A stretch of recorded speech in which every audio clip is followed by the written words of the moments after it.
Hello dweebs and welcome to today's video.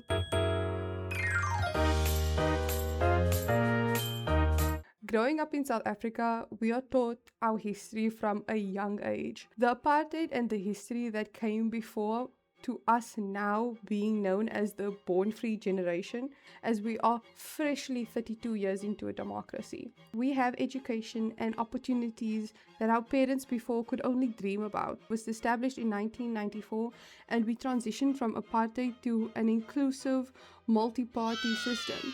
For those that don't know, South Africa is a constitutional democracy.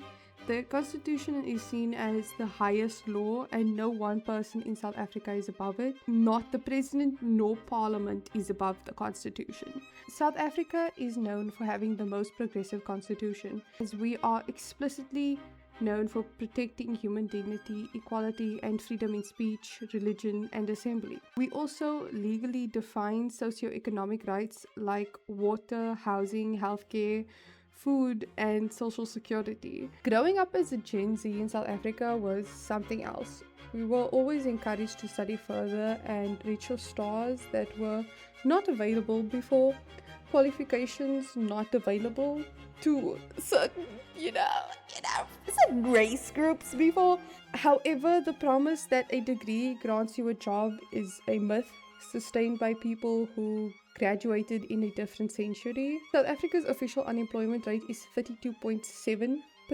Ironic considering we're 32 years into a democracy or whatever. And this was measured in the first quarter of 2026. Statistics South Africa released their latest quarterly labor force survey, and according to them, the official number of people unemployed in South Africa has reached 8.1 million. 345,000 jobs were lost, and the total number of employed citizens dropped down to 16.8 million. 4/10 of people in South Africa have jobs, and our labor utilization has climbed up to a staggering 46.3%. For context, the unemployment rate only tracks people who have no job at all but are actively looking for one. Labor utilization is a much more broader metric and includes people who are completely jobless, discouraged seekers, and those who are working less hours than they want and seek better employment. It measures the mismatch between the labor supply and what the labor demand actually is. The demographic most affected include the youth of South Africa aged 15 to 34. For Gen Z especially, it is insanely difficult to get a job or maintain employment. I will definitely be the one to say that some, if not most, employers don't care about their staff anymore. Because of how many people are out there job seeking, employers see labor as disposable commodities. People don't care about their staff anymore, and it shows. The official unemployment rate for youth aged 15 to 24 is at a staggering 60.9%, while those aged 25 to 34 face a 40.6% unemployment rate. Ideal employment rate is obviously 100%. We want unemployment rate at 0%. Right? Everyone has a place in the economy, and that is the goal. That is what we want. Half of our lives, we felt a certain level of comfort and trust in our government. But with the rise of the internet, we sometimes just stand back and be like, other people blindly trust, and sometimes you're just one of the only few standing back, like, looking like fools, but are we the fools? I wouldn't say that our government is not trying. The Presidential Youth Employment Intervention manages several flagship programs like the SA Youth Network, for example. You can find it at sayouth.mobi. I will link it down below. You can create a CV on there, and then you take 2 personality tests on there that will show employers. And then you can also use that CV to apply for jobs outside of SA Youth. It's a free to browse online platform for youth, connecting them directly to hiring corporations. PYEI also has the Basic Employment Initiative, BEEI, implemented under the broader presidential employment stimulus. And this initiative places 200,000 young people into temporary support roles across 22,000 public schools. There's also the Jobs Boost Outcome Fund. Let's be honest, as someone who has been trying since I have left high school, I've probably applied to over 1,000 jobs. A lot of them I haven't even heard back from, some of which I have gotten phone calls from, but it never amounts to anything. What are we doing as a country? You know, the government also has public and private collaborations and tax incentives. There's the YES, or Youth Employment Service, and that is a high-profile partnership with top South African corporations that aim to provide 12-month paid work experiences to help gain corporate exposure. There's also the Employment Tax Incentive. It's a critical payroll tax credit program. The South African Revenue Service basically allows private businesses to claim back up to 50% of a young worker's salary, provided that they fall within the minimal tax bracket of 6,000 Rand. Isn't it crazy? Inflation has gone up, petroleum and everything in relation to it has gone up, and yet the tax bracket for the lower earners has not gone up. 4,500 to 6,000 Rand is how much one person can survive with absolute bare minimum in this economy. I mean, like bare minimum biological needs. However, a stable, modest income that fosters growth is around 10,000 to 15,000 Rand per month. That covers rent, electricity, transport, basic healthcare in any major city. You know, these are after-tax numbers, by the way, because if your gross income is 10,000 Rand, you'd be left with 8,000-ish after tax, maybe 7,000 depending on what is being deducted. Now, obviously, the more people in your household, the higher the number climbs. Effective since the 1st of March 2026, South Africa's minimum wage has become 30 Rand 25 cents per ordinary hour worked. This applies to all sectors, including general workers, farm workers, domestic workers, and the only exception being the Expanded Public Works Program, EPWP, which pays 16 Rand 62 cents per hour. Imagine if Parliament members got that amount sitting in Parliament, like 16 Rand per hour. For a standard full-time employee working 8-hour days, 5 days a week, this is around about 21.67 working days per month. Daily income, that's around 241 Rand 84 cents. Weekly, that's 1,209 Rand 20 cents.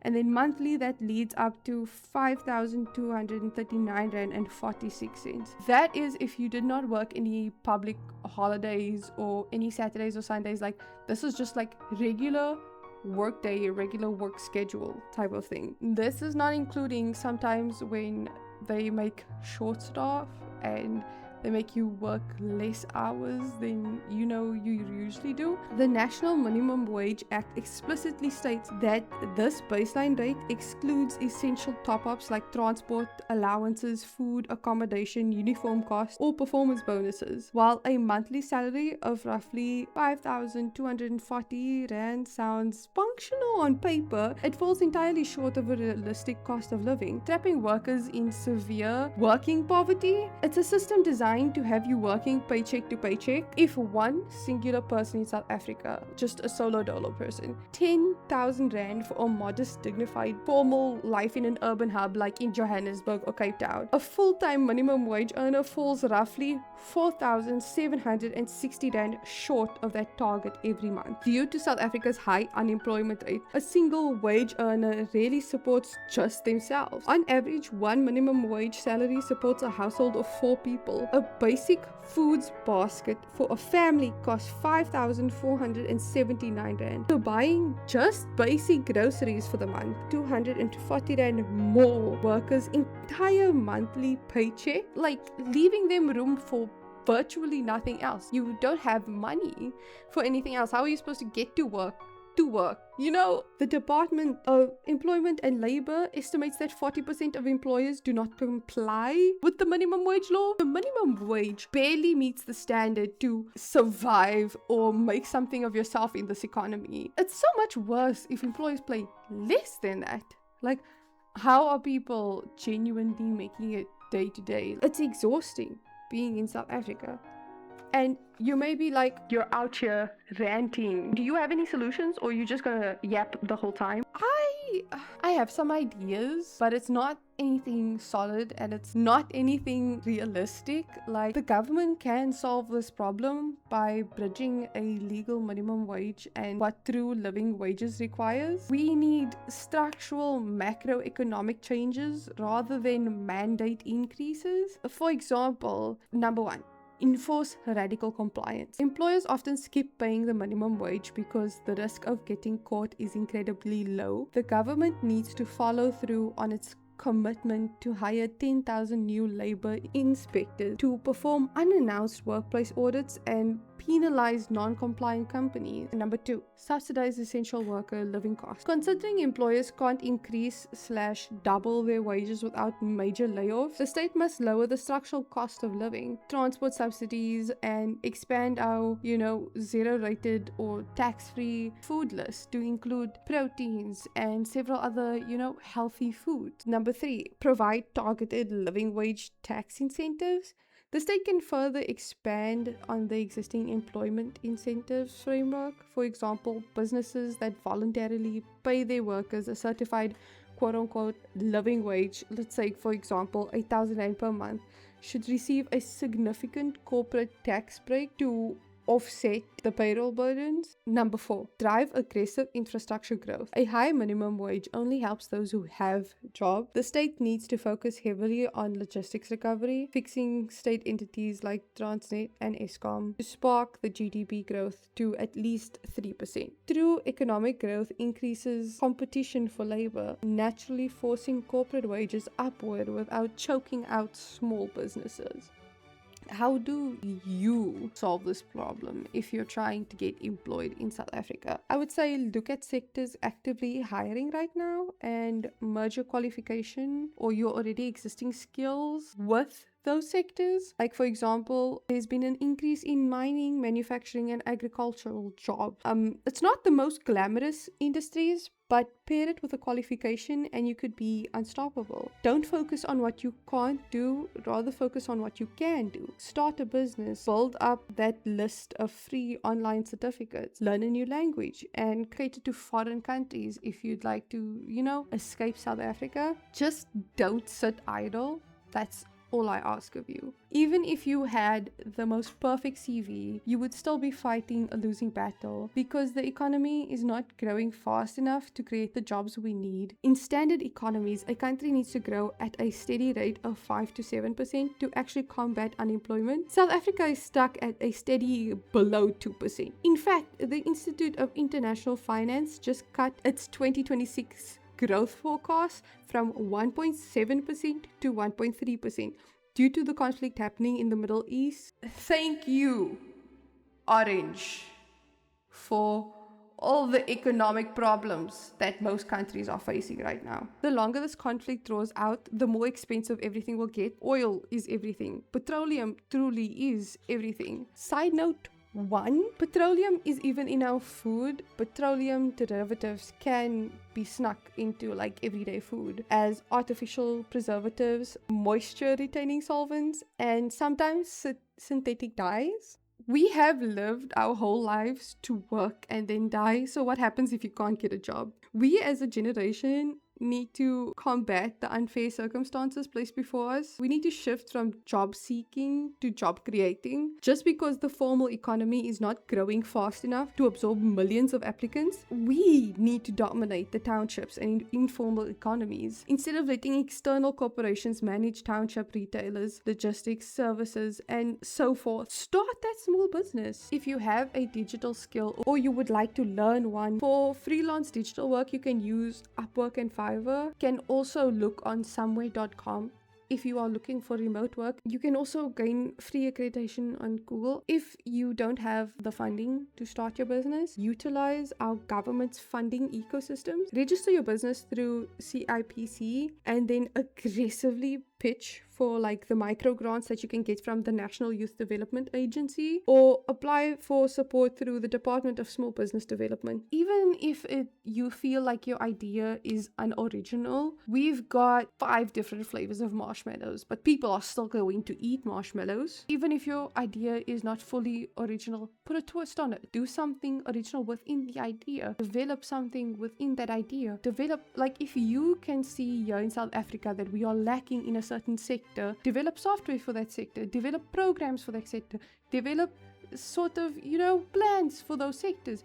Become South Africa as we were meant to be. A lot of entry-level jobs are looking for 3 to 5 years worth of experience. Coming out of high school or coming out of college is not the most ideal, because where are we supposed to gain the experience when you are the entry-level job that we are supposed to apply to? I would rather say to beat that experience trap, register on SA Youth. Ensure your profile is constantly updated. This platform bypasses data costs and links you directly to entry-level jobs, learning pathways, and the Basic Employment Initiative. You can also build your skills through free accredited digital academies like ALX Africa, Capacity, or Google Career Certificates. If you have not studied yet and you would like to go study further, I would always suggest going for a TVET college. They are the most secure job-wise, and also they are the most affordable. 2,500 Rand per semester. You have 3 semesters, 7,500 Rand per year. Compared to college and university prices where the starting cost is 40 grand per year, not including textbook, not including any uniform or any materials that you might need for the class. No. You want to learn? Learn coding, data analytics, cloud computing, digital marketing. The world is your oyster, and if you already have a qualification, pair this with your qualification. Say for example, you have a qualification in business administration, or like learn coding and create software that can help businesses run smoother, or offer your services as a freelancer to do the administration of small businesses. Put yourself out there. Pair what you already have with more skills and build yourself up that way. That is also the way that you can become original. You're not just leading down one path, you are combining a whole lot of different skills into one. If you lack formal work history, document your skills through community volunteer work, open source projects, or those free online certificates. Be like, I was busy with this. There is another way you can make a difference. What we as the youth of South Africa can do. I feel this way, and a lot of Gen Z feels this way, but a lot of the times it's like, the older generations, they got their foot in by the door, and instead of putting their hand out to like pull us up, they closed and they locked the door before putting a chair to ensure that we really could not go through the door. Our economy is literally crumbling around us, so we need to make the difference. We make up the largest voting age demographic in South Africa, giving us the ultimate leverage. Your vote matters. Avoid voter apathy. Do your research about the party before you even vote for them. Do your research about the parties here in South Africa. We've got like 600 different parties. The options are endless. You do not have to choose between the first 3 or 4. You can literally vote for anyone, as is your right as a South African, as is your right as a democracy. Use municipality, provincial, and national elections to vote based on the performance and economic policies of the party rather than historical loyalty. Attend your local ward committee meetings and integrated development plan public hearings. We need to demand that municipal budgets explicitly prioritize youth-led cooperatives, community safety, and local infrastructure maintenance. We need to make use of the civil tech platforms like amandla.mobi or Open Up to launch petitions, track government spending, and expose corruption or lack of service delivery in your immediate communities. One of the reasons for the lack of small businesses is because new businesses are unsure that the electricity and the water will stay on, or that policies won't change next week. When state structures fail, youth-led communities can step in and protect and uplift our neighborhoods. We can organize local homework clubs, soup kitchens, or sports programs to keep young, vulnerable kids out of gangsterism and drug abuse. We need to form community cleaning projects and repair areas to fix potholes, clean clean public parks, and secure local schools. A well-maintained environment naturally attracts small business investment. We can't control anything else in our lives right now. What you do have control of is yourself and your time. If you are unemployed, work on self-improvement. Learn new hobbies, learn new skills. If you have the time, use the time wisely. Don't leave anything blank. Another reason as to why I'm making this video is because I recently became a NEET. What is a NEET? You asked, Kira. Why are you introducing us to so many big words? Start small. Don't worry, I've got you. Let me explain it. So a NEET is not in education, employed, or training. I recently quit my job. Long story short, it is not okay for your boss to treat you however they see fit just because you don't have any other option. I have a Twitch channel with 80 followers, so I'm affiliated. If I stream, I make money. I just need to be consistent with it. I used to write books. I used to be that Wattpad girl that like literal novels, and I stopped doing that in preference of doom scrolling. In the fact that is that our economy is crumbling around us. South Africa, we can't crumble. I just want to say to you, never give up. Don't let them have that control. Don't let anyone on this planet have that control over you. Anyway, thank you for watching or listening to me rant. Have a lovely day. Peace, dweebs.